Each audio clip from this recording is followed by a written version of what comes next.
বিশ্বনবী বলতেন জুমার দিন শ্রেষ্ঠ দিন, এই দিন আমার উপরে বেশি বেশি দুরূদ পড়ো। ফাইন্না সালাতাকুম মা'রুদাতুন আলাইয়া, কেননা তোমরা যে আমার উপরে দুরূদ পড়ো, কিয়ামতের আমি মরে যাওয়ার পরে এই দুরূদগুলো কে পাঠিয়েছে তার নাম, তার বাবার নাম সহ ফেরেশতারা আমার কবরে দিয়ে আসে। সুবহানাল্লাহ।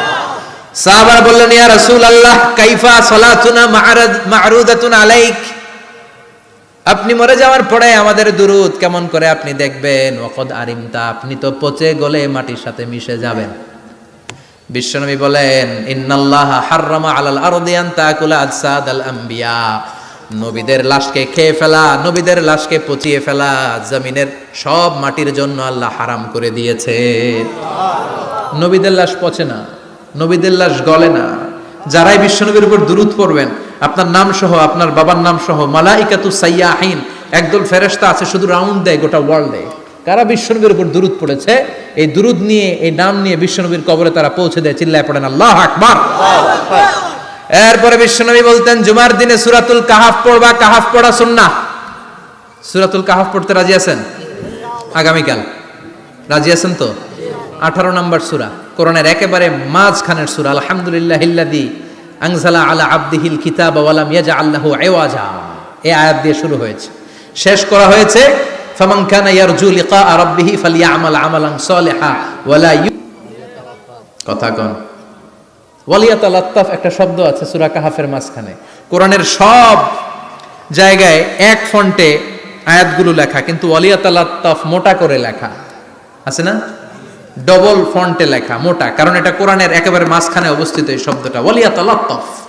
এর আগে যত শব্দ এর পরে তত শব্দ, এর আগে যত কোরআনের অক্ষর এর পরে তত অক্ষর। সুবহানাল্লাহ বাড়িতে গিয়া সুবহানাল্লাহ। বিশ্বনবী বললেন, সূরাতুল কাহাফ যে তেলাওয়াত করবে ইয়াকুনু লাহু নূর, এই সূরাতুল কাহাফ কিয়ামতের দিন তার সামনে বিশাল একটা আলো হয়ে আসবে। এই আলো দিয়ে পুলসিরাত পার হয়ে ওই বান্দা জান্নাতের ভেতরে ঢুকে যাবে।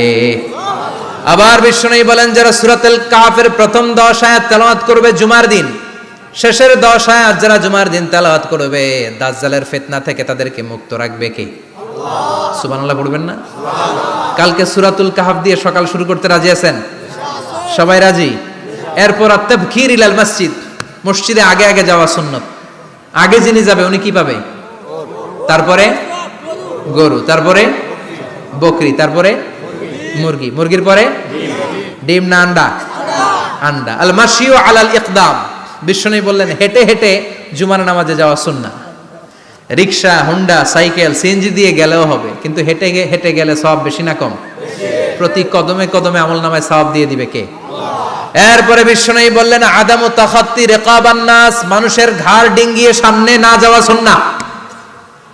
অনেকে জুমার দিন আসে, সবার শেষে বসতে চায় সামনে, এরকম ডাকাইত আছে না নাই? আছে। রাজা মেহারে নাই? আছে। বিশ্বনবী জুমার খুতবা দিচ্ছেন, হঠাৎ এক সাহাবী সব সাহাবীর ঘাট ডিঙ্গিয়ে ডিঙ্গিয়ে সামনে আসতেছে বুলেটের মতো। বিশ্বনবী বললেন, থামো, এজেলেস, বসো মিয়া। ফাকাদ আযাইতা ওয়া আনাইতা, আসছো দেরি করে আবার মুসল্লিদেরকেও কষ্ট দিচ্ছ। যেখানে জায়গা পাবেন ওইখানে বসবেন, মানুষের ঘাট ডিঙ্গিয়ে সামনের কাতারে যাওয়া এটা ঠিক না। এজন্য জুমার দিন আগে আগে আসার চেষ্টা করবেন। রাজি আছেন তো? এরপরে বিশ্বনবী বললেন, দুখুলুল মসজিদে রাকাতাইন, জুমার নামাজের দিন মসজিদে ঢোকার পরে 2 রাকাত পড়া সুন্নাত। কয় রাকাত? 2 রাকাত। রাজি আছেন?